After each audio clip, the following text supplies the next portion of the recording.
Tonight, see what truly exists inside the world of the paranormal. Inside. Join the discussion and review some of the best paranormal evidence captures from a wide variety of experienced and up-and-coming investigators. See and hear what they capture, where they captured it, and how they captured it. Right now on Entity Voices Paranormal Evidence.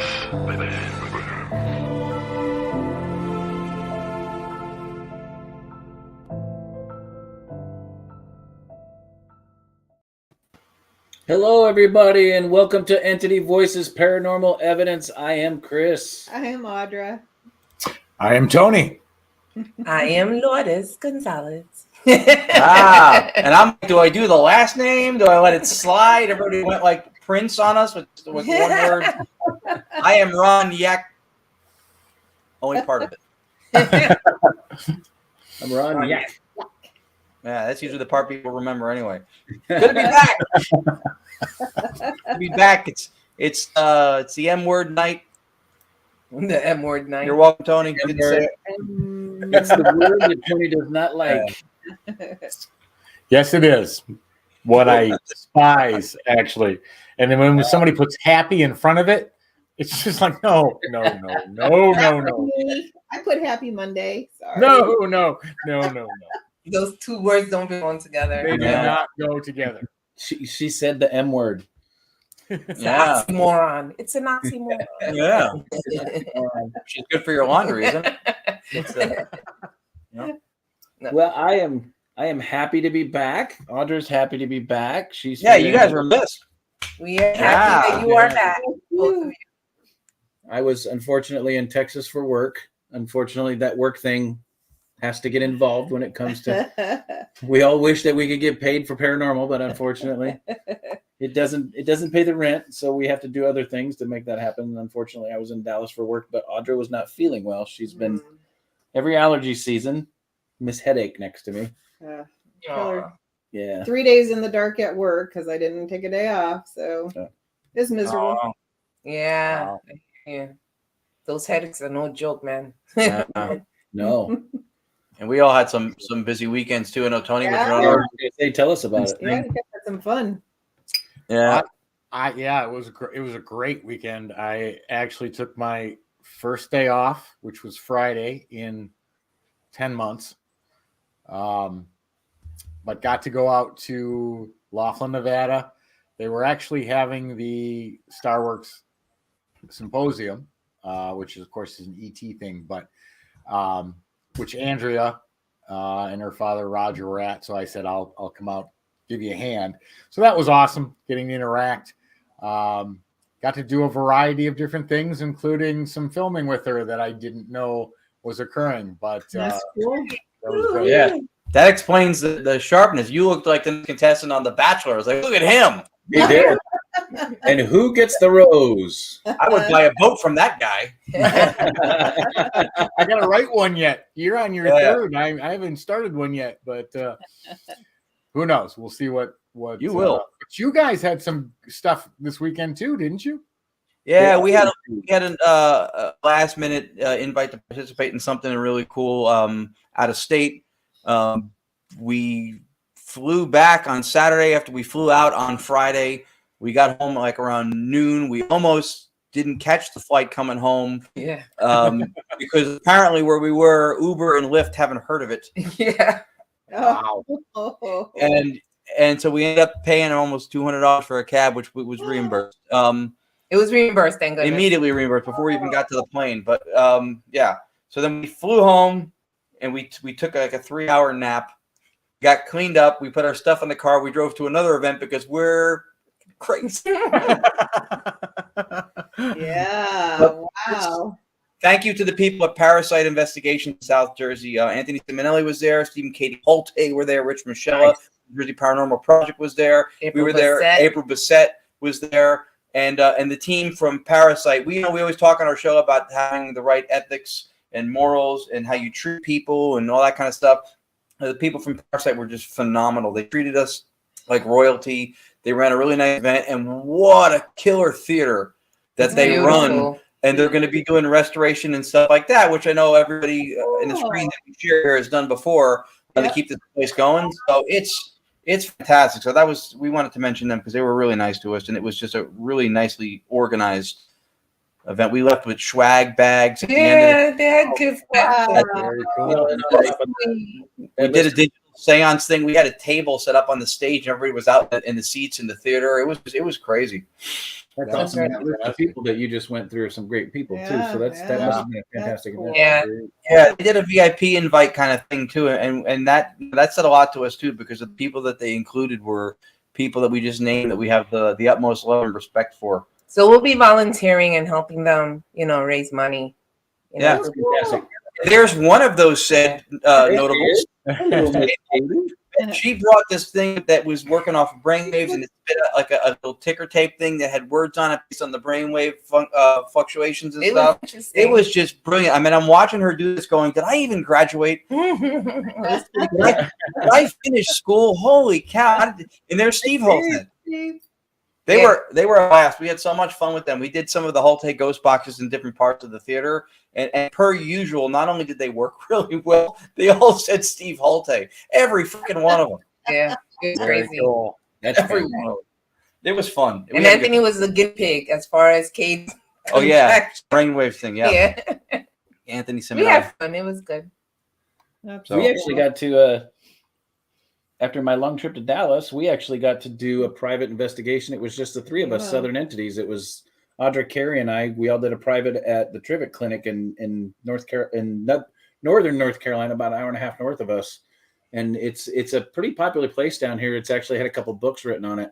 It's owned by a couple of older guys that was just fantastic. And we started the investigation, had some good experiences. It was a great metaphysical connection for the team. And on top of that, they came by to visit us about 2.5 hours, 3 hours into the investigation. And some of the things that we were picking up, because we didn't do the history at all. We went in blind, just so kind of a test of our senses. And we actually got confirmation on a lot of the stuff that we were picking up. So that was a pretty cool experience. Usually you have it before or you don't get it until after. They gave it to us in the middle and confirmed a lot of the stuff we were picking up. So that was pretty cool. Other groups also picked up the same stuff. So it was pretty neat. Those confirmations are great. We were about to start the digital seance at the Ritz Theater, and then when I stopped, I'm like, you know what? April's here. And we have gotten so many times stuff she has said before we got to the location or when she walks in. So I had her address the audience and we'll go ahead and what are you getting, whatever. And because it's amazing. So those confirmations, when you get those, that's really cool. Oh, it was fantastic. And I'm not going to reveal too much because I want to save it for one of our shows where we show our own evidence. And I haven't reviewed mine yet either. But there was, we were in the basement and I kept picking up that there was an older guy standing at the back door peering in because there was a back door that went to the outside, kind of like a sub basement. Uh-huh. So I asked the owners, I said, who's the old guy in the basement that peeks in the back door? And he goes, oh, that's Walter. He does it all the time. I was like, whoa, you just blew my mind. That's fantastic. Wow. Yeah, it was pretty cool. You know what else is pretty cool? Tonight's guest. You are correct. You are absolutely correct.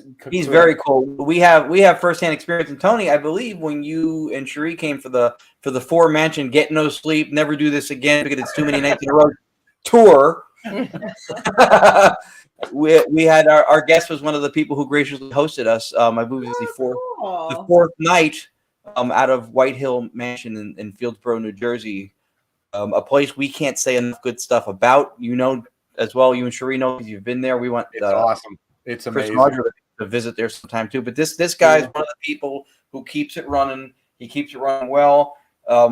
He investigates, and I say this time and time again: when people who orchestrate and run a location like that are also out in the field doing that, they know how it's supposed to go. They know what your needs and expectations are, what your hopes are for the place, and they treat you right.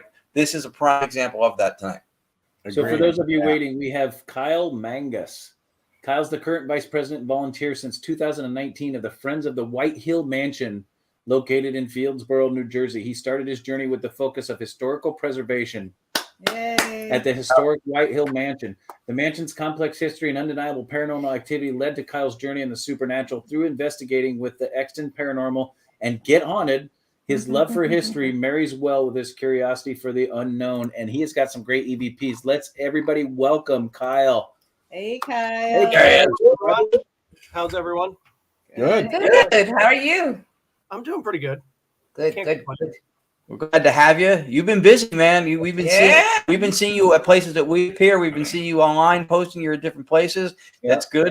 That's really Yeah, good. Tell us what's going on. I branched out a little bit. Yeah, I'm still doing the White Hill thing, which is, close, near and dear to my heart. You guys know that. And then, I just got out there investigating more and got hooked up with Get Haunted and, just doing our thing. So it's really awesome.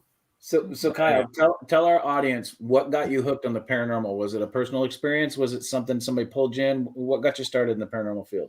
So I was never super interested in the paranormal. I really liked history. And I'm from Bordentown, which is really close to White Hill Mansion.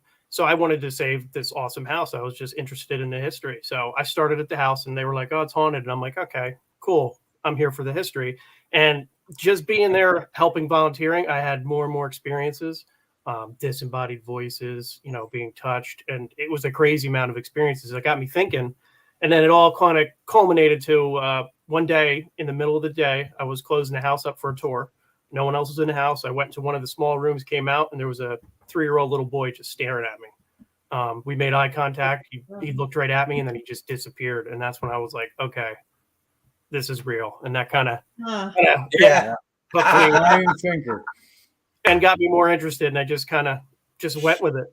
And it's been a great journey so far. But my initial draw was to save the history of these awesome places, so everyone like us can go and experience it. And we'll testify to the fact too that when we The man knows his history. dead right, she knew exactly where I was going. Man Yep. knows I mean, his he gives you the history of White Hill, and you could close your eyes, and it's like the best book on tape you've ever heard. It's just like he knows all the nuances, stuff that's important, stuff that may be relevant to what we're going to get. Experiences like that. It's really, really interesting to see how steep the history knowledge is. Well, and there's nothing better than going to a location with somebody like Kyle that knows the history, knows the location very well. This is the gentleman that gives you your situational awareness before you start your investigation. We talk about it numerous times. I like talking about it, but this is the guy that gives you the basis to work off of. And he can also tell you, hey, listen to this. I caught this. And he's the guy that can tell you, no, that's just that window on the second floor that's swinging back and forth.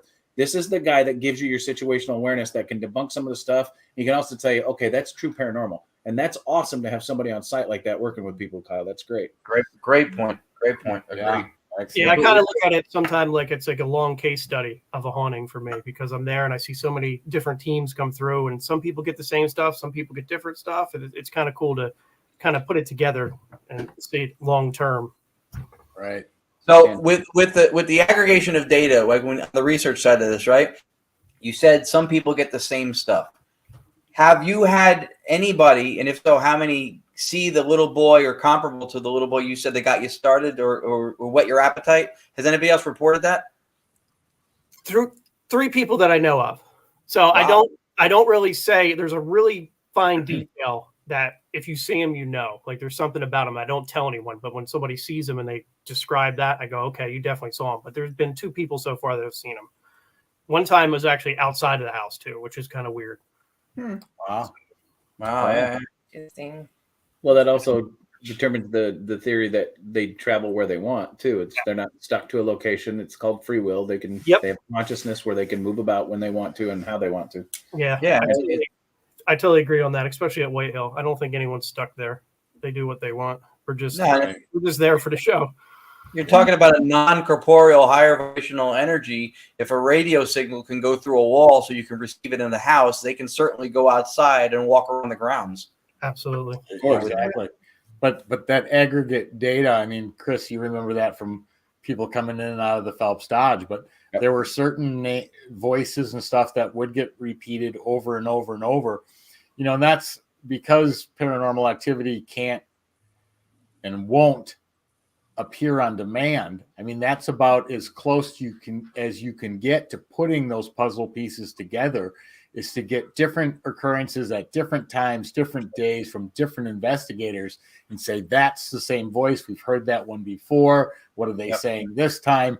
And it's that collection that really paints a picture of a location. So I'm sure, Kyle, you you're getting that understanding of the place by spending that much time there, which is awesome. Yeah, exactly. Yeah, Kyle, these guys used to run the old Phelps Dodge Hospital, which was it was called the Copper Canyon Paranormal Research Center. Copper Canyon Paranormal Research Center, right? So they'd run a place similarly, Yeah. that they were keeping afloat and people coming out, and they would see different teams and different data, and some of it being the same. So when Tony and Chris and Audra are speaking to that, they've been in your shoes before. Yeah. That's awesome. really It's a really unique position to be in too. You know, a lot of people were like, "Wow, it's so amazing," and I'm like, "Yeah, it is really cool." I mean, you get to experience some stuff, but just seeing the experiences that other people have too is well worth it.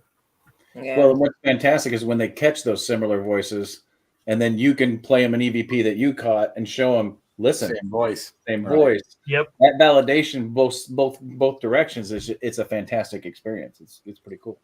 Yeah, and they do at White Hill what a lot of places do. They go, "This is your investigation. You paid for it. Go ahead. We'll step back." But we always go, "Kyle, hang around. Stay with us." He knows the place. They know him. It's just that for us, it's a no-brainer. Why would you not want to have that Trigger object. Yeah, Trigger the giant trigger object. That's right. Yeah. And how many years has that been, Kyle? That you've been I've been there about, I think, going on 4 years. there? Okay. Nice. Wow. Pretty much every weekend, It's your second home. Yeah. pretty much. And I'm the closest out of the whole group, so whenever somebody needs to run over there, I'm first on call. You know, That's which isn't awesome. bad. I don't mind. So we've got about 7 or 8 pieces of evidence. Let's go ahead and jump into it. And what I'm going to do is I'm going to play it, and then Kyle's going to describe it for you. And we're going to start with the Conjuring basement. Let's take a listen. Oh, cool. Probably chilling in the seat next to dinner. What are you looking at? Huh. What? Yeah. Ricky! Play that again. Play that again. Yeah. I thought it was like a live one. So everybody, let's take a listen to it again. Pay really close attention. I seriously doubt that there was a young boy there for the investigation. Here we go. Probably chilling in the seat next to dinner. What are you looking at? Wow. That's so cool. phenomenal. That's clear. That is clear. Yeah, that was one of my best captures right there. And that night we didn't really even think we had that much activity. But when I listened back to that, I was like, wow. I mean, there was only 4 of us in the basement and no kids. And that is just clear as day right next to the recorder. I have no explanation for it. Kyle, was there anybody there with a name similar to that name that he stated? It sounded like Elise to me, but No, actually there isn't. That's what I was really curious about, because it sounded like whoever it was interacting with us or wanting to tell us something, but that was none of the names that were with us. wow. But yeah, that was, and I remember telling the team after I captured that, I said, if we would have heard that as a disembodied voice, we all would have been out of there. Climbing out of there because it was so clear. Yeah. But that was a really cool capture. Yeah, It absolutely was. And the best thing about it is, which we love about EVP or even ITC voices, is that you can tell that's a child. You can hear it in his voice, the way he speaks, his emotional level with what he's saying. And that, to me, like you said, there were no children there. That's a child's voice. Well, and Tony distinguished something very particular about the voice. He says you can tell that it's a male voice. You can tell Right. it's a young boy. And not too many people that haven't been called up by Child Protective Services take children on investigations like the Conjuring House. And Yeah, yes, and that the Conjuring House is the farmhouse. Yeah. Yeah. Yep. That was, and like I said, that night we didn't even really think we were getting anything, but we were surprised. And that's what happens sometimes when you listen back to your evidence. That was a great Class A. You could tell that wasn't enhanced at all. That was phenomenal. No, Yeah. that was excellent. And Okay, that's so why you're going to review your evidence. Yeah. Great. So the next one, same location, second floor. All right, here we go. We'll carry it down. Okay. Let's take a break here. That's great. Wow. can find her. If you can find her is what I heard. I thought, yeah, I heard to see if you can find her. Yeah, I knew you guys would like that one. One more time. One more time. That's phenomenal. That was the same night as we caught the one in the basement, the previous one, and that one was right before we went down in the basement. So I'm wondering if it isn't the same It sounds spirit. Similar. Yeah. But there was, when we were up there, one of our investigators got kind of, I guess she got kind of affected. She got a little bit angry, and she was pacing and saying like, something's hiding, stop hiding. And she kept going back and forth saying, come out, show yourself. And that's when, that was just a static camera that we set up. And then that was us just saying, all right, well, let's go down for the night and let's, cool down a little bit. And it sounds like to me, it says come and find her or something, or come and find me, something. Hmm. So I got to tell the audience when I'm uploading and getting ready for the broadcast, when our guests send us stuff like Kyle, before I upload it to the broadcast, I'll play it and I get like this because I'm 75% deaf in this ear. So I'll turn this ear to the microphone and I'm sitting there listening to Kyle's EVPs and all of a sudden I'm like, "Ooh." So Yeah, that one shocked me too when I play it back. I was like, oh my God. I mean, that's clear. Play that one more time. Yeah, play it again. Play it. All right, here we go. We'll carry it down. Okay. Let's take a break here. You can find her. Holy crap. Wow, Is that's this see clear. you later? I hear see you later. What do you guys hear? I hear see if you can find her. That's what I heard. I can't. A lot of people hear different things, but I don't know. But I think it's the same. I think it's the same spirit or the same. There's a no in there too. There's a whisper of a no. It goes. Yeah, and Earlier. way before the kid. Yeah. Yeah. What's distinctive about that EVP too is you can hear you guys talking in the other room, and you can hear your echo from the acoustics in the room. Yeah. He sounds like he's closer to the static camera, but in the same room. Yeah. Because you can hear the same acoustics. Yeah, it's strange, but it's that one. You should try to slow it down to see what it says. You don't have to present it that way, but you slow it down just to see. If you're curious to see what it says, if you slow it down, maybe you can figure it out because it's very fast. Yeah, it's very fast, but loud. But I was gonna recommend the same thing because that has got so much tonality to it. You hear the same thing. Yeah, vocal tone is unbelievable. That's really good. I would slow it down and see if you can phonetically piece it together. What's being said? That's great. That's really good. That's But no one heard that with their own ears, right? It wasn't until the recording that it was noticed. Yeah, no one heard that with their ears. Nope. Well, yeah, if you watch the video, nobody reacts. Nope. No, good point. Yeah. That is fantastic. Yeah, somebody. Wow. You guys want to hear it again? See if you can find her, and I'm like going. You guys want to hear it again? Yeah, it's like 7 more times. Just keep going. Here we go. On loop. All right, here we go. We'll carry it down. Okay. Let's take a break here. You can find her. Find her. See you can find her. You can find her or see if you can find her. But do you guys hear the whisper? It sounds like a female voice saying, "Tell them." Yeah, there's something right before it. Absolutely, yeah. Like I never really heard before. It's a different voice. It sounds like an adult female saying, "Tell them." One more time. Yeah. Listen to it, and then there's a pause before he speaks, but you Right. can hear the whisper. It sounds like to me, it sounds like a female voice saying, "Tell them."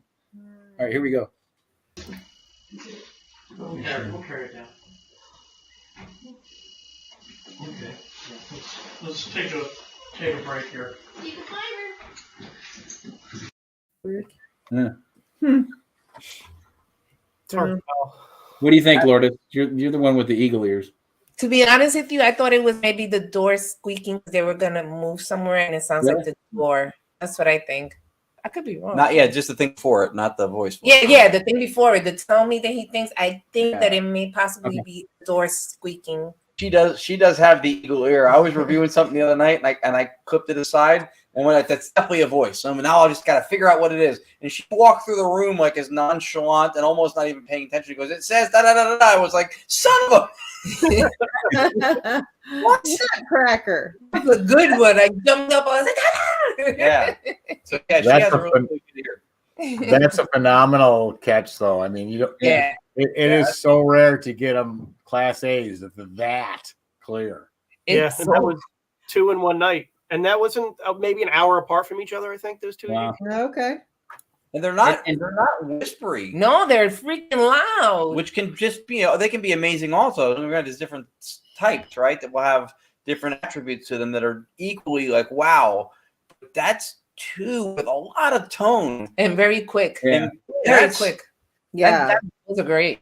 Those are great. Wow. Well, and to answer Scott's question, the flash that you see in there, I think it's the group had somebody in the group had a flashlight that was moving it around, and the IR camera just picked it up. Yeah, is what I got from that. So.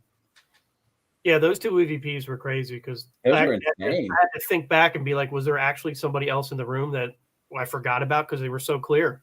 Right. Well, sure as hell wasn't a 9-year-old in the room. No. I think I would have remembered that. Yeah. Holy cow. I'm gonna watch more now. I know. So the next one we got is Play Wiki Outside. It's about 10 seconds clip. It's really quick, so pay really close attention. Wiki, wiki, wiki, wiki. All right. Wiki, wiki, wiki. All right, here we go. We're the only ones that worry about being proper.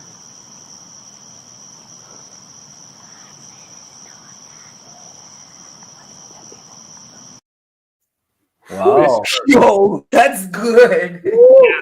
So Play Wiki it's placed in, I think, Bucks County, Pennsylvania, and it's a public park. But there's an old building that dates back to the 1600s. And I think it was a farm, and it was supposedly Native American land. And we weren't getting really anything that night. And they said, walking through the park, there's an area that they think was an old Native American, I guess, campment or village or something. So we were just down there and just, not really even trying. And I had the recorder running. And when I played it back, I caught that. And it sounds like to me there's two voices. Somebody says something, creepy. And then I hear I see dead people, which doesn't make any sense to me, but that's what I hear. But was Bruce Willis there? No. And it was just a group of us, so I know no one was messing with me because I was holding the recorder. So it just when I heard that, I'm like, what? I see dead people. I'm like, let's play that again. Because There's a lot there. Well, I'm seeing a rhythm here. It sounds like a little kid again. Mm-hmm. Sure. Let's play that again. Check it. Yeah. Here we go. I have a question. We're the only ones that worry about being proper.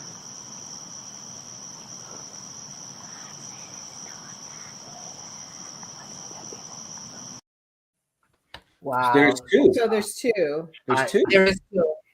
Yeah. I can't tell what you're saying. But It's childlike speech, though. I would agree, Chris. It has that tonality and verbal spacing to it. Kyle, I know there's obviously you can speculate, and I don't know if it was Melissa Blackman or Ryan mentioned about Ken DaCosta having a voice recording of Oliver from the Conjuring house. But what hopped into my mind, and not much does these days, but what did? What did was you don't have to agree, guys. It's okay. Was at the beginning you talked about seeing a child spirit at White Hill that was very profound for you, and now a couple of clips you've presented in a row at different locations when we talked about these time-space limitations thing not really being a thing are children or a child voice or two. That's phenomenal. So either you resonate very peacefully and welcoming and non-threatening to entities that would be of spirit that are children, or do you think it's possible that the buddy you have over at White Hill took a road trip? It's very possible. I mean, both, I guess, are very possible. I mean, I don't know. I don't know if the boy at White Hill leaves, but he might be able to. Who do I know? What do I know? Yeah. But it definitely, to me, that EVP, it sounds like to me like the first voice is a female girl, and it sounds like she has almost like a southern twang a little bit if you listen close. Yeah. Which doesn't really make too much sense, but I don't know. It's just a weird EVP. I was not expecting to get that, and it's even harder. You guys know when in an outside environment to get an EVP. Right. Yeah. Clear. What I can tell you guys is from a metaphysical standpoint, just looking at Kyle and listening to Kyle, he's got a very calming, soothing, comfortable aura and energy about him that would draw the children's spirit to him, and even some of the female spirits that are afraid to come forward. I can see that happening with Kyle big time. Yeah. Tony, I want to pick your expertise on this now. he mentioned outdoor environment, right? But you and I, and a lot of our direct radio voice research talk about resonance within white noise, which is prevalent everywhere, right? So he's in an environment when he has an environmental white noise. You hear the crickets. Do you think that played a role? Absolutely, I do. So the first question again is, you didn't hear this with your own ears, right? It wasn't a direct voice phenomenon, only showed up on the recorder. But the clarity, that's a great point, Ron. The clarity of the EVPs being left. When you're out in nature, you're going to have a background natural white noise environment because sounds are coming from everywhere, and that'll balance out the structure of that white noise, from crickets chirping to wind going through the trees to whatever. So absolutely, I think that plays a vital role in amplifying the ability for that EVP to come through with the tonality that it does. Now, the last one was a little more whisperish, but that I also think that white noise background serves as energy for them to get the message to the recorder. So, right, and the sound is not encased in the environment like it would be in the other locations indoors too. Correct. And you talked about this when I got back from Dallas, and I watched the show from last week where you guys talked about the white noise, the constant white noise. It's almost like an electronical charge through a house. When the electricity is running normally, the lights stay the same brightness, right?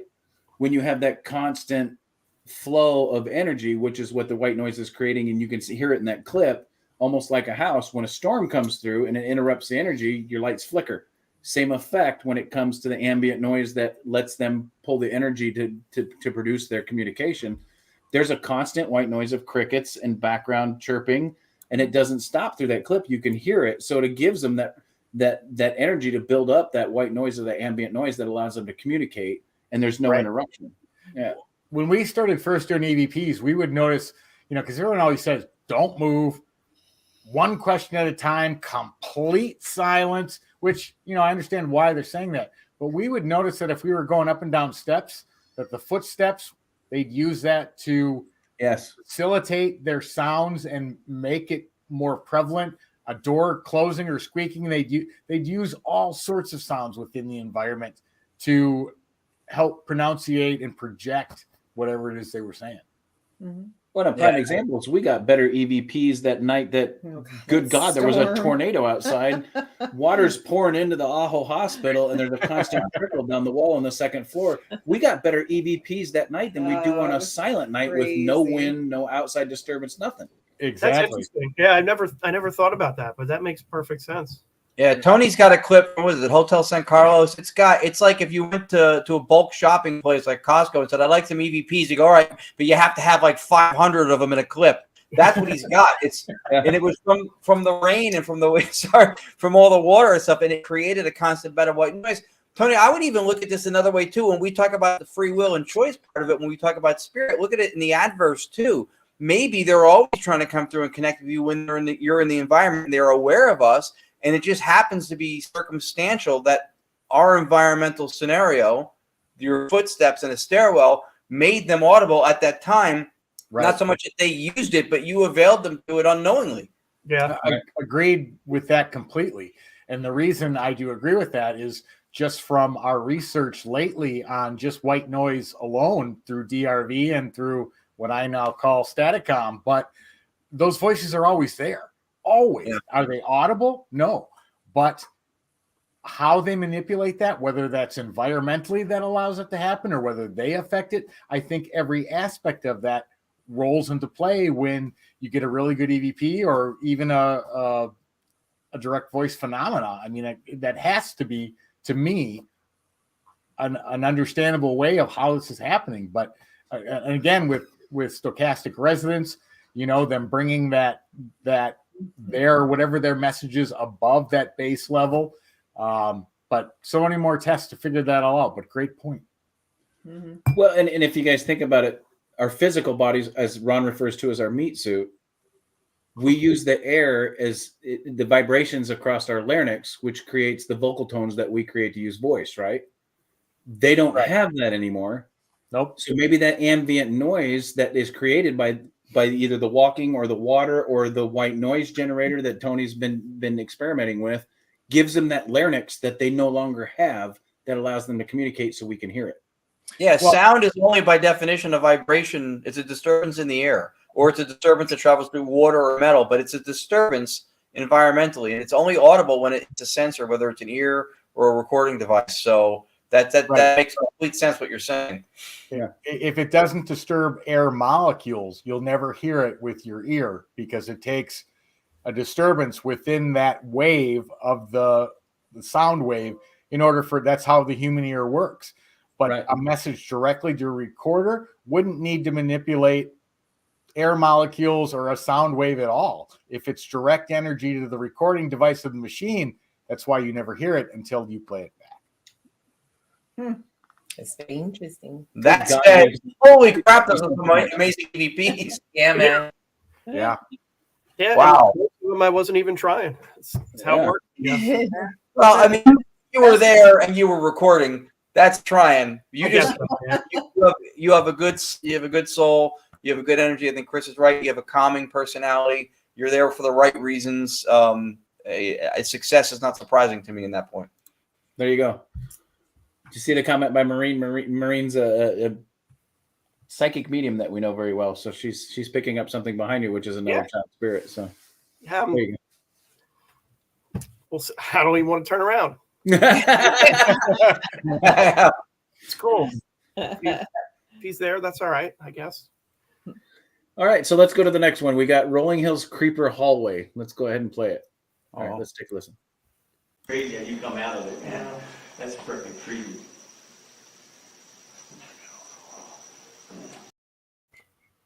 Ooh, that was an older male. Yeah. Yeah.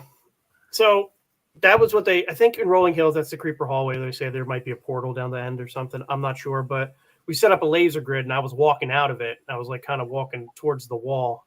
And the other investigator said I look really creepy walking out of there. And I think there's a male voice that says something about me walking out of a wall or walking by the wall or something. That's what I heard. I heard wall. Let's play it again. All right, here we go. Crazy how you come out of it, man. That's freaking creepy.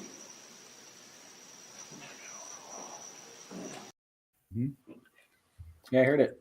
Something on the wall. Yeah, something. I can hear wall.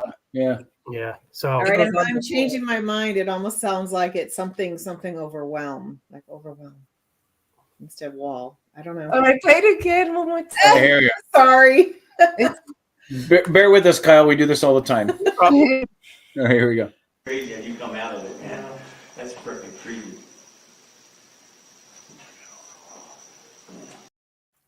It can overwhelm, is what I heard. Yeah, I'm hearing an L sound at the end still, like wall. wall. I hear on the wall, something on the wall. I don't know. Aaron here for something. Or overwhelm. Well, that's possible too. Well, maybe. Yes, because I am hearing the hard L sound at the end. Yeah. Oh, that's interesting. And that's the debate as we review. Mm-hmm. Yeah, that I remember that hallway was just had that weird vibe. Like you had the eyes on you the whole time. So I wasn't surprised we caught an EVP there. Wow. Interesting.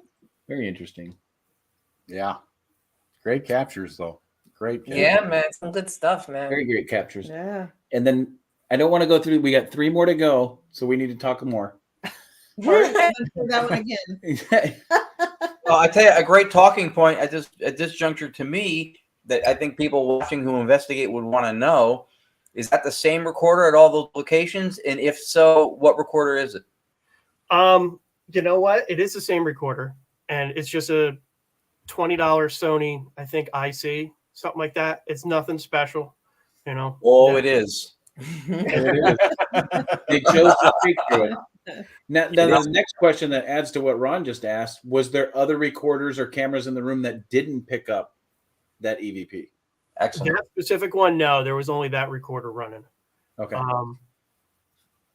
The Conjuring House, there were other recorders running that didn't catch it. Oh. Which It's is interesting. Those were loud. Right. I had a recorder running with the video of the Conjuring House. I had a recorder running too, and it didn't catch it. It was just on the camera's audio, which I thought was interesting. Yeah, very interesting. Which we find very common, actually. Mm-hmm. Yeah. And even in the basement of the Conjuring House, there was other recorders, and there was a camera going too, and it didn't pick it up. It was just on my recorder. Oh, wow. See, that's good. That's good. That's really Yeah, good. that is part of what colors the term phenomenon. when we say EVP, because that's for anybody to go, listen, this stuff is crap. You're tricking yourself. You're hearing, probably your friend talked, you weren't looking, whatever. Then every recording device should have it. That's right. And it doesn't. So that's amazing to me. Right. Yeah, and I've always been skeptical, and I throw out a lot of EVPs, but like those ones I could not even, I didn't even have to even bring up any of the volume or any of them on most of them. It was just raw footage. That's awesome. And Kyle brings up a point of a true investigator, and we're all at this point now in our investigations. When we first started heavily recording, 20 years ago, when I first started heavily recording, every time you heard a mouse fart, it was like, what did he say? Let me enhance that. Let me make that louder. Now we all do review, and it's not just because the length of the review and how tedious it is, but if it's not a class A, it's out. Yeah. It's out. I mean, we'll put that in the bucket for I'm going to slow it down and enhance it later because it could be something really of value. But for the most part, what we present, if it doesn't kick us in the butt when we listen to it, it's not something we present as investigators. That's not one of those buckets you have when you investigate that you leave. His red bucket. My red bucket. So for everybody, they're all over the house too. I'm just saying. For everybody watching, just saying. Part of this has to do with my age. Part of this has to do with my bad eyesight, and part of this has to do when we do group investigations. Is I have plastic red plates and I have plastic red buckets. And when I go through a location, I walk a location before anybody else does, all by myself. And I'll place my red buckets where I feel energy and I think I'm going to catch something good as I'm walking through. And that's where I place my recorders, or that's where I place my cameras. And there's two reasons I do that. It's one, so when somebody else comes through, they see the red bucket, they can tag themselves. They know they're near my equipment. Two, it's so when I go back 6-7 hours later, exhausted in the middle of the night, I know where my crap's at. I can find it easy. Makes sense. It's not bad. And it's literally, I got it off of Amazon. It's a giant beer pong set. Yep. I mean, it is a good idea, though. It is. Yeah, how many times have you lost something or forgot where you put it, and you're exactly 3 o'clock in the morning, or you spend a half hour trying to locate black recorder.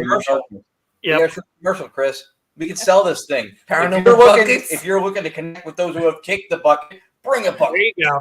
Bring a red bucket, and don't lose your equipment. Or it can be holding their bucket list. Yeah. That's awesome. All right, the next one we got, guys got to listen close and listen fast. This is Royer's Room, and it's about 6 seconds. We? I said, "Ooh." Oh, okay. All right, here we go. Okay, so you'd like to continue talking to Patty? No. Wow. That was pretty clear. Yeah. It was clear, but it was fast. Yeah. You want to listen to it again? Yeah. Okay, so you'd like to continue talking to Patty? No. Poor Patty. I know. Yeah, Patty doesn't want to. Patty out of here. I'm done. Yeah, it was funny because there was another EVP I didn't send you guys because it said very bad words to Patty. Oh, Oh, wow. It was a little better. But yeah, that night, I don't know if you guys are familiar with Rolling Hills and Roy. He was the 7-foot tall guy that lived there for his whole life. But I don't think that was Roy who we were talking to in his room. I think there's another guy supposedly that's there who's like, he's kind of a grumpy guy. So I think that's who we were talking to. And apparently he didn't want to talk to Patty because it was a pretty clear and grumbly no. yeah. I think what we were told is that individual had something wrong with their larynx or something wrong with their throat. So he comes off grumbly. So I don't know. Could be. Whiskey. Wow. It was abrupt. Well, he had no problem saying no. Yeah. I said it very quickly, very sternly, and nope. And I remember that EVP session too, because everyone was hammering questions, and I was like, man, I would be getting annoyed too. And then we got that EVP, and I was like, wow, that makes sense. Well, you make a valid point that we use to discern what is paranormal, what is not, and an intelligent response. It was a direct response to your question. There was emotion to it. Mhm. It had a tonality to it, which distinct it as an individual person and not just a common response. That was fantastic, actually. Yeah, and the timing of it came directly after the question, and the answer answered the question. So timing and relevance, it was fantastic. Yeah, and evidently he doesn't want to talk to Patty anymore. Poor Patty. I know. Everybody was like, "What a great EVP!" Except Patty. She's like, "What? What the hell?" There's gonna be T-shirts at Rolling Hills like, "Please talk to Patty." Yeah. And on the back it says no. No. On the back it says no. In our fluorescent green. No. That's all worked though. She got a response technically. So. That's right. Right. Exactly. Well, and it adds to the intelligence too, because he knew who Patty was. Yep. Yeah, that's true. Yep. Yeah. All right. So I used these last two for last because one, I mean, you specifically state in your bio that White Hill is your place. So I saved these two for last. This one's 14 seconds. It's disembodied voice. Let's take a listen. If you're down here with us, can you please tell me your name? That's Christina. Yep, tag her for sure. Wow. Whoa. And you all heard that, I guess, at the moment, huh? Yeah, so that was at one of our Get Haunted events. We were in the basement and the other group was up in the attic. So we really can't hear each other, but it sounded like one of our investigators. And I was like, why is she yelling? And we all agreed, like, oh, that sounds like Christina. But after we talked about them, after we met up, they said no one said anything up there. Like no one screamed because you had to scream. So to us, it sounded like a woman screaming, fully disembodied. And we all heard that at the time. Yeah. Oh, thank you, Carol. That's very kind. Kyle makes it easy. Yeah, he does with this stuff. Holy cow! Yeah, that's a distant scream. You and can hear. if the other people didn't scream, the way it sounded, go ahead, Kyle. It even sounded louder with your ears, like it sounded like somebody. Like if we're in the basement, it sounded like somebody on the first floor screaming. Wow! But we knew it wasn't because we knew where everyone was. But we just assumed because it sounded just like one of our investigators, but it wasn't her. It was weird. Well, I'm going to play that one more time, and I want everybody to focus on one thing. We talked earlier about acoustics, like the one from the Conjuring house, where it sounded like the child was closer to the camera, but his acoustics were similar to the investigators talking with the echo in the room.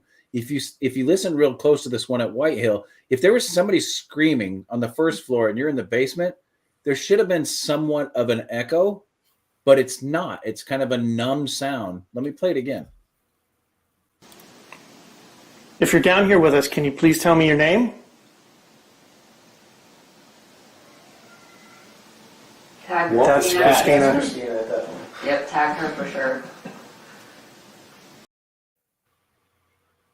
Yeah, I agree. That scream is interesting. It doesn't have the acoustic echo. Right. Yeah. So it doesn't matter what location you're in. You're going to have some kind of an echo. If somebody screams on the first floor, you're going to have some kind of resonant energy of an echo that follows it at least a little bit. No, it doesn't depend on what kind of drywall you have, what kind of insulation you have. It doesn't matter.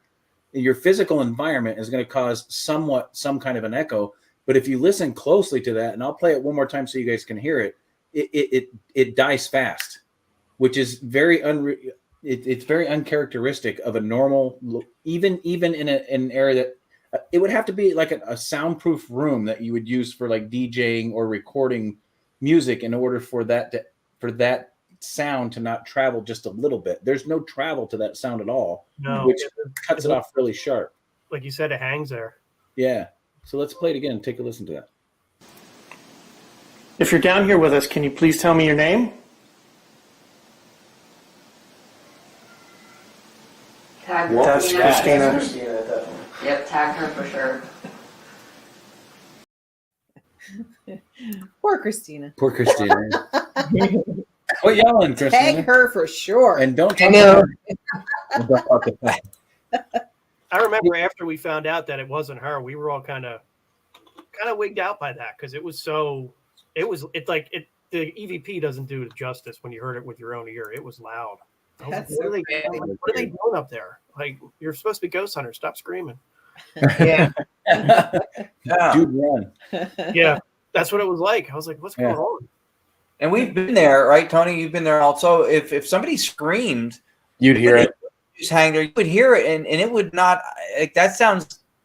It sounds too distant. I would think even if she was upstairs, the scream would be louder. Even, you know what I mean? Even though she was upstairs, I feel like it would be louder. My impression, based off of what we were talking about before, is, you know, this is all theory at this point, but depending on how, like you said, Chris, there's no throat, there's no larynx, there's no human capabilities of producing voice to manipulate the air to create a sound wave which your echo would bounce from.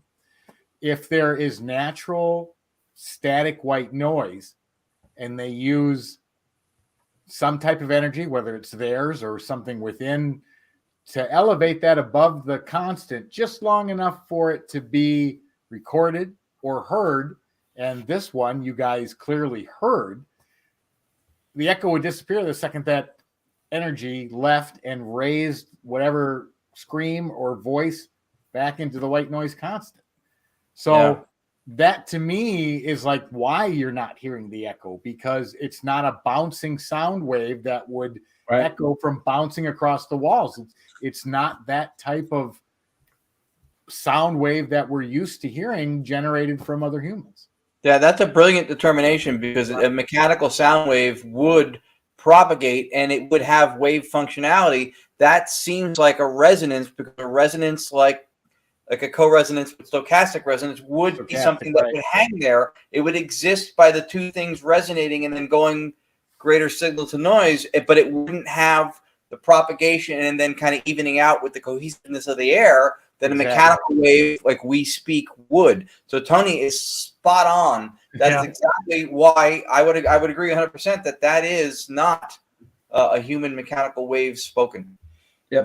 No, that makes sense. You know how big that place is. There were 3 or 4 floors. I don't even remember. 4, I think. Yeah. Three, right? It's 3. Well, 3 and the basement. The basement, yeah. Well, 4. I'm counting the basement, but 4. So 4 technically, but that would travel, that would bounce, that sound wave going through those small hallways and different rooms would create an echo. So to me, there can't be an actual sound wave as in like what our ears hear, but yet it was heard. So that's where the fascination, the whole definition of paranormal is not really the fact that a voice was heard. It's where did it come from? How did it get there? And how is everybody hearing it? Right. Yeah. And I think that's what, when we found out it wasn't the other investigator, we were like, well, where did it come from? There was no other, no other place. We couldn't pinpoint it down. We just assumed it was up, but who knows? So the next 2 follow-up questions would be, did anybody there hear it? And did anybody there record it on the other floor? Well, they did hear it. You hear that they hear the investigators up there they didn't hear anything. And no one else. That's an excellent point though, Ron, because if there was another recorder that captured it, then that would be indicative of that there actually was a sound wave. If there were 2 recorders in the same room and only one caught it, that absolutely eliminates the fact for a sound wave, because they both would have caught it. Bingo. That's exactly why I asked that question, because you had another party that they ruled out as the cause or the source of it. So now that you've tackled causality, what was there another reactive party to what happened, or was it just you guys downstairs? Hey, real quick, guys, I don't mean to interrupt. UNX is going to switch over to the next audio program in about 1 minute. We have another clip to show with Kyle. We've got some shameless plugs going on, and we're gonna finish up on Facebook and YouTube. Don't stick around if you'd like. If you're cool, stick around. We're going to switch over to the new audio program coming in with UNX in about 1 minute. So Erin had asked a question. She wanted to know what was your favorite thing about White Hill Mansion for you. Probably my favorite thing is just the history. I mean, the history is what brought me there. The stories, the human stories of the people that live there is what I think drives White Hill and keeps people coming back. So that's and Kyle, history buff people watching, and a lot of us are really into it. 1723, right? This is 53 years before it was the United States. That place was built. Yep. Yep. That's old. It has amazing history. So now that you've added that, Tony, can you pop up Everett's question again? Sure. Yeah, that's before rent control for people watching. Very important to point that out. This one? Would the sounds travel if it used to be soundproof but no longer is? No. Brilliant question. It's a brilliant question, but yes, if it was soundproofed at one time, the wave would be absorbed by the construction of the soundproof material, which is exactly what it does. It absorbs the sound rather than letting it travel. So, but if it no longer is, then the sound would still continue to travel. But Whitehill, built in 1723, that house had wood framing, wood siding, wood interior with no insulation. No, it would have been bulletproof before it would have been soundproof. Seriously, correct, right? Yeah, and you guys have been there. You know, sound travels in the place. It's not. Oh yeah. You know, it's big, but it's not like you're in a castle where you can't hear anything. Well, even when you walk down the steps, I don't care what floor you were on, you knew somebody was coming up or down. I mean, that traveled through the whole. Well, right. That's why if the scream was her, I feel like it would have been louder. Even though she was in the second floor, it would have been louder than that. Yeah. Well, and back then they would have used, the regular wood planking for the interior of the walls, which is sound reflective. And the only thing that they would have used to seal would be like an oil-based seal they would use to weatherproof the interior and the exterior of the house to make it waterproof, but it doesn't make it soundproof. The problem is that would make it more resonance. That would actually make the sound bounce more because it would absorb into the wood and the wood would still be sound reflective. So in 1723, that sound should have echoed. And they haven't done anything to soundproof the house. Even if they at some point put wallpaper on the house, it doesn't make it any less sound reflective than the natural wood would have. Yeah, no. Yeah, good point. Hey, Kyle, before we get to the last piece, because I think this is important, and I don't want to forget to do it at the end, let people know, because this is something I think is really cool, especially during the time and era of COVID. Yeah. What was the thing that kept that place afloat? Our paranormal program kept it afloat. Yep. Sure did. I mean, that's the part that kind of draws me to Whitehill too, is because a lot of the historical locations, they don't get a lot of money. They get some money, but the paranormal community helps out historical locations so much more than people realize. So, and more locations are starting to get on board. I mean, we've gotten countless emails over the years saying, "Hey, we're going to start a paranormal program. Is there any kind of guidance you can give us?" So it's kind of nice to see in it, Yeah, we had a guest on from Ohio, Kayla Simonton, who got a few locations that are historic, and we told her on air that she should reach out to you and the people at Whitehill because you guys have got that down about what to do and how to handle that, because that's a really important thing to take on. Yeah, I mean, it's really the bread and butter of our whole organization to keep the house in halfway decent shape and to restore it, because it's a big project.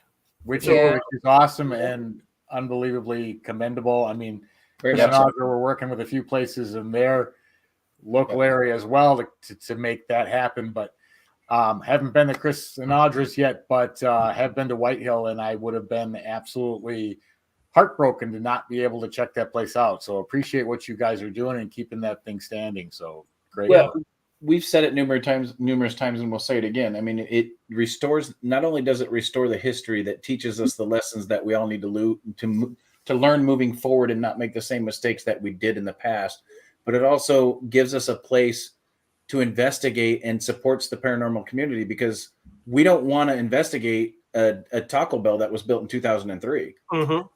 Right? Speak for yourself. Yeah, well, you have deals on being burritos. Poltergeist. Depends on how long since the last meal. There's times, Taco Bell can look pretty inviting. I take that back. We all know very well when we leave a paranormal investigation and we're starving, the only place friggin' open at that time is Taco Bell. Okay, so I take that back a little bit. Let's go with McDonald's. Nobody wants to investigate a McDonald's that was built in 2005. Fair enough. All right, so the next one is also Whitehill, and this one, I love this one because Tony, Cherie, Audra, and I have caught this numerous times at the Aho Hospital and in multiple locations. This is the sound that we've all heard many times. Let's go ahead and play it. I'm like, don't give it away. I'm not.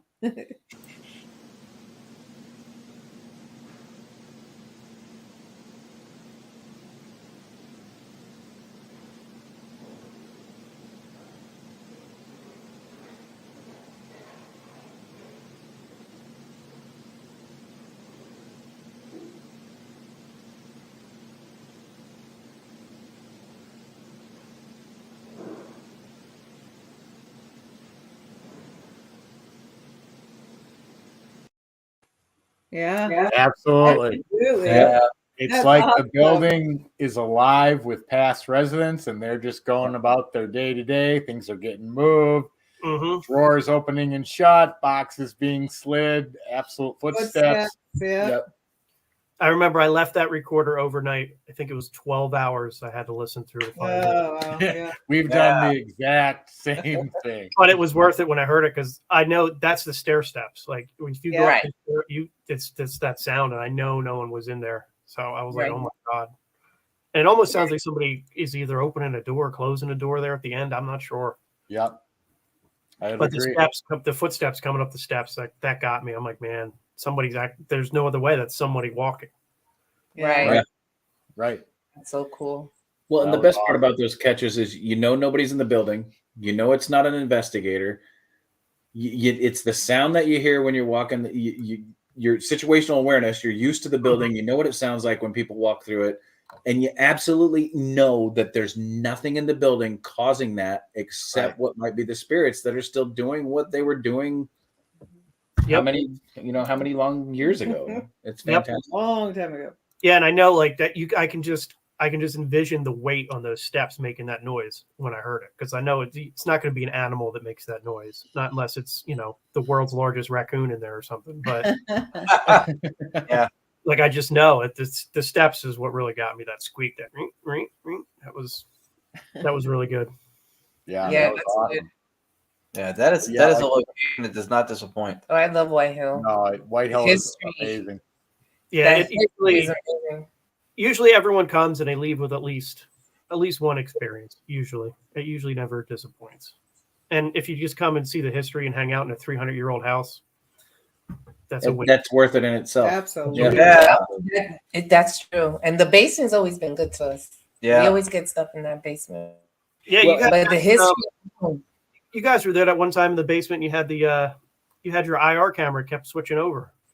Remember that? Yeah. Oh, that's right. Remember? Gary and Chris. Gary had he had an IR camera that switched to full HD lighting, and then it switched to night vision.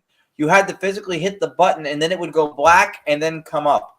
But it went black in between the two settings, and it was like a big burst of light. None of the light bulbs or anything down there had flashed. There was a big burst of light, and then boom, the camera went to regular vision, night vision anymore, on its own. On its own, and then it flicked back over again with it didn't go black. It just did it on its own. Something messed with the camera. Yeah, that was good that night. Yep. And remember, Kyle, when we were doing a direct radio voicing down there, we didn't have the software at the time. We were just using the boombox and running it through a portal. And there's a payphone booth thing, right? In the little hallway next to where the bar was, and we got the sound of the phone ringing through the radio. Yeah. That's weird. Yeah, that was weird. I remember that. Yeah. That's crazy. Well, don't forget about the when we were running the parabolic and Dr. DRV and Dennis were in the bloody bathroom, whatever it was called. Yeah, bloody bathroom. Yeah, that's what people call it. This voice out of nowhere says, Alice. Yes, and actually said it correctly. And none of them did, because we sent it to them and said, was this any of you guys? And they're like, we didn't say that. But the most, it was so loud, so clear, but yet it actually pronounced it correctly when most people say ovulus. Ovulus. Yeah. That's how you know it wasn't a human. Ovulus. That's how you know it wasn't a human. Yeah, because humans always say ovulus. They went OVIL, right? Ovul. US, us, ovul, us. People go ovulus. I want to know that you're putting the wrong emphasis on the wrong syllable. Right. You know what? I want to point out something too. Only on EVPE will you see a spirit that Hooked on Phonics worked for. Yeah, that's right. But that's true, Tony. That's true. When we heard that you sent us, Tony called. When Tony gets something really groundbreaking, he calls you up. Tony, well, listen, my house is on fire. Yeah, it's great. Listen, you got to hear this. I'm so excited, and he sent us that. And we were like, "What?" The parabolic. It was completely clear. It was neither of those two guys because Dennis and Tim Dalton, Dr. DR60, have two of the most distinct voices since since Christopher Walken. You can tell. And it was not them. And the first thing we realized is that it said it correctly. Yeah. It's like, oh, it said it correctly. It's like a pet peeve, you know? Now I got Christopher Walken's voice stuck in my head. Yeah, that place is rife with activity. I love it. It is phenomenal. Again, I agree with Kyle, historically, paranormally, and environmentally, because and this is the truth. And, you know, we've told you this to your face, and we've always thanked you guys. You treat people the right way when they come there. You're cordial. You guys set it up, and it's just it's worth what you spend to be there. It's fairly. You get a great amount of time for it, and it's completely worth it. Yeah. And we're 100% nonprofit. So everything, we're all volunteers. We don't take any of the money. It all goes right back into restoring the building. So that's awesome. Yeah, very much so. The place. And like Ron said, White Hill, there's something special about it. I mean, paranormally, it's just, it's active. I don't understand it sometimes, but it's so awesome. It just is. It is. That is a great place. I am endorsing for if you're in the area to drive to it, if you visit the area, if it's on your bucket list to hit the Northeast, make that somewhere you go. Yep. You will be glad you saw it. Just to walk through somewhere that was that old, 1723, is phenomenal. Yeah. To see it. It really is. It absolutely is. If you're anywhere within proximity, go. Yeah. Go. Yeah, and everyone can visit our website, whitehillmansion.org. You can book an investigation right online. We do some day tours, but they are limited because we're all volunteer based. So whatever we can, we do. So just everything's right on our website and on our Facebook and Instagram. Awesome. So you broke the barrier, Kyle. This is the point where we call this shameless plugs. Okay. Do it again where everybody can hear it, because there's nothing more near and dear to Otto and I's heart than somebody that preserves the history and puts everything back into the location that they support. So go ahead and just spill it, man. Get it out there. All right. So everyone visit whitehillmansion.org. We're a 100% nonprofit organization. Everything we bring in goes right back into restoring and preserving the mansion and its history. You can book a private investigation. We do have some public investigations. Everything's right on the website. We do history tours. We do some candlelight tours, which are kind of like a little mixture of history and a ghost tour. So definitely check it out, please. Cool. And for yourself as well. Anything you want to plug for yourself, where you're going to be or what you're doing, or your investigations are more just for you? Well, I'll be with Get Haunted next year. We got a lot of good events coming out. So check out Get Haunted on Facebook, the network page and the network public page. We got a lot of cool events, and any investigators out there, we do a lot of merchandise for teams at a pretty good affordable price. We customize equipment and whatnot. So definitely check us out. There you go. That's fantastic. Cool. Awesome. Tony, who joined us tonight that we can thank for coming by? There was quite a few people here, Kyle. Man, John, Courtney Peterson, Everett Barrett, Scott Riddick, Holte. EERT Radio. Let's see, who else? Harold Facebook user, not sure who that is. Courtney Peterson, Anthony Simonelli, both Steve and Katie Holte, Len Dorman. There's quite a list tonight. Let's see. I don't want to say there are a lot more, but I know I'm missing a few. Aaron Bush, Cheryl Garcia, Genghis Khan. Just like saying that. Yep. Wow. I do. Anton Ritter. Len. Yep. Len. Yep. Mm-hmm. Dina Sambucci. She's from White Hill. Yeah, she's one of our volunteers, one of the many. So yeah, Melissa Blackman. Oh, Yeah, Melissa. Aaron Bush. Yeah. Aaron Bush. Yeah, I love Popped in. Maureen. Maureen Grudzinski. Maureen, Yeah. yep. Yeah, Marine. Yeah. Jeff. Don Phillips. Don Phillips. Oh yeah, Don Don did stop in. Don Phillips. Don Phillips showed up. Yeah, Michelle DeMeo. Hey, I want to do a special shout out. So my nephew actually stopped in, and I haven't seen him in years. And that's the What's Up Unk. And I just that was cool. Yeah, I want to do saw a special shout out to you, kid. Love you, kid. Miss you. Haven't seen you in a while. So, Dylan Rathman. I see Dylan Rathman. I saw my son Real show up Rathman. as well, so thank you, Dylan. So That's for awesome. everybody that stopped by, we will be back next week, same time, same channel. Audra and I will be traveling, so unfortunately we won't be here again. But it's the last time we won't be here for the rest of the year. Yeah, we get to go see our grandbaby in Phoenix. Yay, that's so nice. And us. and Dos Rathmans. Yeah. Those Rathmans. That's our Ron and Lourdes, what do you guys got coming up next week? Nothing. Yeah, we're not doing anything actually. We don't have anything next weekend. And surprisingly. I'm sure when it's all over, we might be mildly disappointed because we've been doing so much. But we needed a weekend. I get a whole weekend with my son, which I'm looking forward to. Nothing better. Yep. Yeah. Yep. And a little laziness is good for the soul. It is very good. I mean, after 6 weeks of nonstop, I mean, that started like end of September, went all through October and half of November. So yeah, it's break time. Yeah, right. You too, right? You've been running around like crazy too. Dos Rathmans, what do you guys got coming?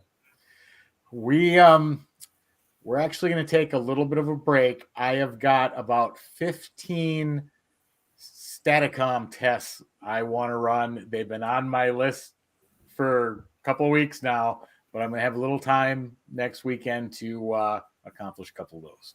That's fantastic. So, and like so I said, we'll be traveling. hearing from you. You will. Trust me. You will. all of us at EVP have been doing investigations. We'll have a show coming up. We've got a great guest coming up next week. Make sure you guys tune in. Ron, Lourdes, Tony, and Sheree will be here to make sure the show goes fantastic. I have no doubt that the show will be fantastic. Just because we're not here doesn't mean that it doesn't continue and things don't continue great. Kyle, thank you so much for coming on, bud. We really appreciate it. Great evidence, Great man. meeting you too. Thank you for having me. That was consistency of quality in evidence if we've ever seen it. It was fantastic. Well, I'll keep trying to keep that level of consistency up. I got a feeling you're going to do it. Well, we'll see. Yeah, no doubt. Only going to get better and better and better. Hopefully. Keep progressing it and keep supporting that historical location. It's phenomenal. Yeah. We will. All right, guys. So we're going to sign off. But before we do, in order to capture the stuff like Kyle captures every week, you have to visit those historical locations. You have to get haunted. In order to maintain that evidence, you have to maintain haunted. But in order to, God, this one's a hard one. Yeah. To get haunted threw me off. Thanks a lot. God bless America. Bless America, yeah. You have to get haunted to get the equipment, to get the evidence. You have to be haunted in order to get the spirits to communicate. But in order to present that evidence and have great evidence, guys, you have to stay haunted, damn it. There it is. All right, guys. Have a good night. We'll see you all next week. There it is.